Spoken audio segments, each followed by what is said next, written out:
At kaugnay pa rin sa pagpapauwi kay Mary Jane Veloso, kuha naman tayo ng latest mula sa Jakarta, Indonesia sa ulat on the spot ni Emil Sumangil. Emil? Rafi, all systems go na para sa pagpapauwi kay Mary Jane Veloso mula rito sa Jakarta, Indonesia. Narito ang aking report.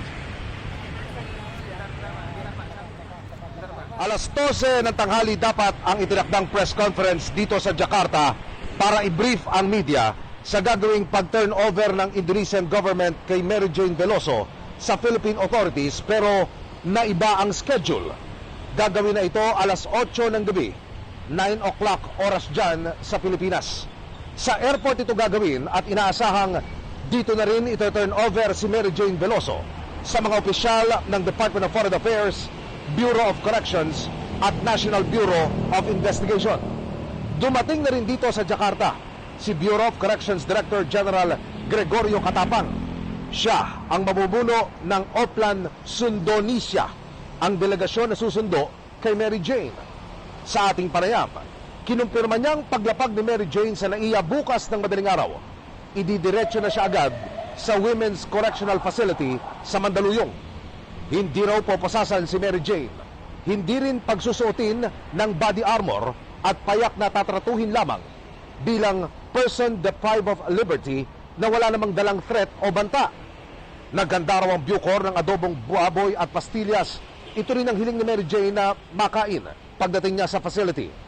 Ayon kay Katapang, bibigyan ng ilang oras ang kanyang mga magulang, anak at makapatid para makapiling si Mary Jane.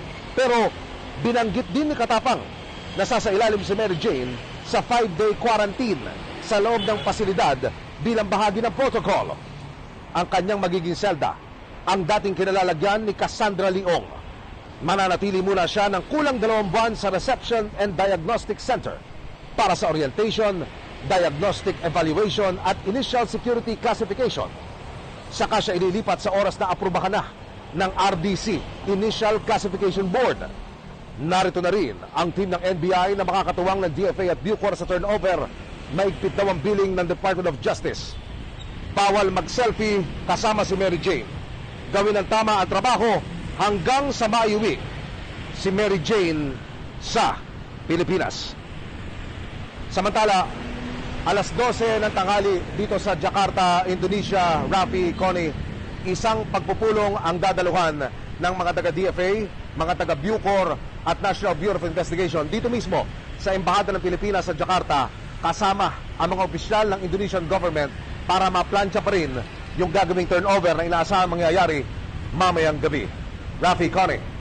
Emilian ba ang dahilan kung bakit kailangan kanselahin yung nakatakdasan ng press conference na inaabangan ng marami tungkol sa pag-uwi nitong si Mary Jane Veloso? Ayon kay Director General Greg Katapang, ang lumalabas na dahilan kaya ni-recept itong press conference na sa halip ay alas 12, ginawang alas 8 dahil napagkasundaan na rin ng magkabilang panig na doon na gawin ang turnover at idiretso na si Mary Jane sa eroplano. Pagkatapos, kasi kung dito pa, Rafi, sa Philippine Embassy gagawin yung press conference at yung posibleng turnover, bukod sa masyado pang maaga doon sa itinakdang oras ng flight, medyo malayo itong kinalalagyan namin. Itong hotel kung saan tayo nakabilat ngayon, nasa halos harapan ko lamang ang Embahada ng Pilipinas. At ang biyahe, yung oras ng biyahe mula rito patungo dyan sa Sukarno-Hatta International Airport, kung saan kami lumapag kagabi, umigit kumulang 1 oras. So para maging planchado na rin yung lahat, pati na yung magiging biyahe, hindi na maging problema. Kaya nagpasya na magkabilang panig na doon na sa airport gawin yung turnover, Rafi. Pribadong eroplano ba ang gagamitin, Emil, o commercial flight? At kumusta ba yung reception? Gaano ba kalaki yung istorya nitong si Mary Jane Veloso dyan mismo sa Indonesia? Okay, dito sa unahin ko muna yung unang katanungan mo patungkol sa kung anong eroplano ang pagsasakyan kay Mary Jane. Isang commercial flight ito.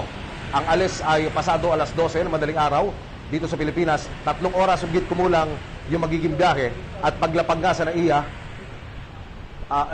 sasalubungin na siya ng contingent ng NBI at ng Bureau of Corrections at ididiretso doon sa Women's Correctional Facility sa Mandaluyong.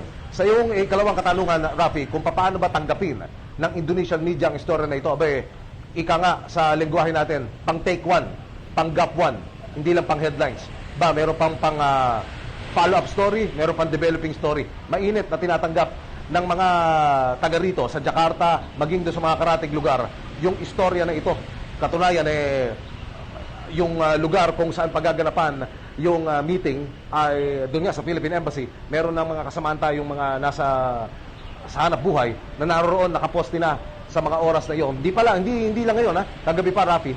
Pagdating natin dito sa Jakarta, marami na tayong medyang nakasalamuha, local, print, broadcast, at tinututukan nila yung istorya ng pagpapauwi sa ating kababayang si Mary Jane Veloso.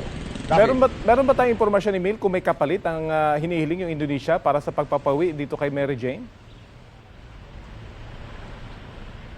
Walang impormasyon, Rafi, na binabanggit ang mga opisyal ng gobyerno. Mamaya, mabibigyan tayo ng pagkakataon na maitanong yan sa Indonesian government pagharap nila sa press conference na itinakda alas 8 ng gabi hanggang alas 9. Oras sa Pilipinas, may atrasado ng isang oras yung oras dito sa Jakarta, Indonesia. So, 9 o'clock, oras dyan sa Pilipinas hanggang alas 10, yung itinakdang press conference. At yung pagkakataon, posibleng pagkakataon, Rafi, na unang masalyapan ng Philippine media at ng ating mga kamera si Mary Jane Veloso, makaraan ng 15 taon. Rafi. Nabanggit nga ni Bureau of Corrections Director General Katapang na halos 2 buwan yung isa sa ilalim si Mary Jane sa orientation at diagnostic evaluation. Dito sa time frame na ito, pwede bang makapiling niya yung kanyang pamilya? At ibig bang sabihin nito, hindi niya makakasama yung kanyang pamilya sa araw ng Pasko? Araw ng Pasko, Rafi, definitely, sinabi ni Director General Katapang, whole day. Though hindi binanggit kung ilang oras, pero whole day, binigyan nila ng pagkakataon ang magulang ni Mary Jane, ang kanyang ama't ina, ang kanyang mga kapatid, maging ang kanyang mga anak, na makapiling si Mary Jane sa loob mismo ng correctional facility. Pagkatapos nito, pag siya'y sumailalim na doon sa humigit kumulang 2 buwan na pagproseso sa kanya, meron pa rin pagkakataon, bibigyan pa rin ng pagkakataon ang pamilya ni Mary Jane na makapiling ang ating kababayan habang sumasailalim dito sa 55 days na proseso bago siya ilipat sa isang regular facility, yung dating ang selda ni Cassandra Leong. Rafi. Unless of course, bigla siyang bigyan ng clemency ng Pangulo. Magandang balita yung ibinahagi mo. Maraming salamat sa iyo, Emil Sumangil.